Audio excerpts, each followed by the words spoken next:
Si tu regardes cette vidéo, c'est sûrement que la timidité te parle beaucoup. Peut-être que tu n'oses pas prendre la parole, dire stop ou t'imposer. Peut-être que tu laisses passer des choses alors qu'au fond, tu n'es pas d'accord. Moi, je sais ce que ça fait. Ma propre sixième a été en grande partie gâchée à cause de ma timidité. Et si je te fais cette vidéo aujourd'hui, ce n'est pas pour me plaindre, c'est pour éviter que tu vives la même chose. En sixième, des gens m'embêtaient régulièrement, ce n'était pas forcément grave, mais en tout cas c'était répétitif. Des remarques, des moqueries, des petites phrases. À chaque fois, je ne sais pas dire arrêtez.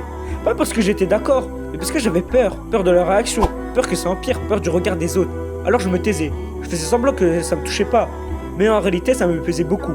Avec le recul, je me rends compte que cette année aurait pu être différente si j'avais su m'exprimer. C'est pour ça qu'aujourd'hui, je peux dire que ma sixième a été gâchée par ma timidité.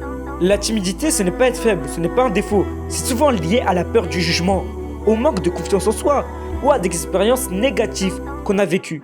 On imagine toujours le pire scénario. On pense que si on parle, on va être jugé, rejeté ou ridiculisé. Alors on préfère se taire. Et plus on se tait, plus la timidité s'installe. Le problème, c'est que la timidité, elle a des conséquences. Quand tu n'oses pas parler, tu laisses les autres décider à ta place. Tu n'oses pas dire stop quand on te manque de respect. Tu passes à côté d'opportunités, que ce soit à l'école ou même avec les autres, ou dans ta vie en général. Et le pire, c'est les regrets. Les moments où tu te dis j'aurais dû parler. Ces regrets, ils restent longtemps.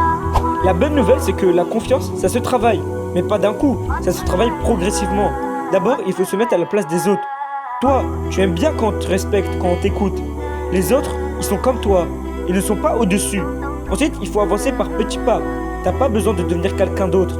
Un sourire, puis un salut, puis une phrase, puis tu donnes un avis. Et chaque petit pas compte. Et surtout, il faut changer de discours intérieur. Arrête de te dire je suis timide. Dis-toi plutôt je suis en train de progresser. Les mots, ils ont un impact énorme. Et même en connaissant ces conseils, avancer seul, ça reste très difficile. Quand tu es dans une situation, la peur, elle revient vite. Moi aussi, j'aurais aimé être accompagné à ce moment-là. Quelqu'un pour me guider, pour me rassurer et me dire quoi faire concrètement. C'est pour ça que j'ai créé un accompagnement contre la timidité. Un accompagnement simple et humain.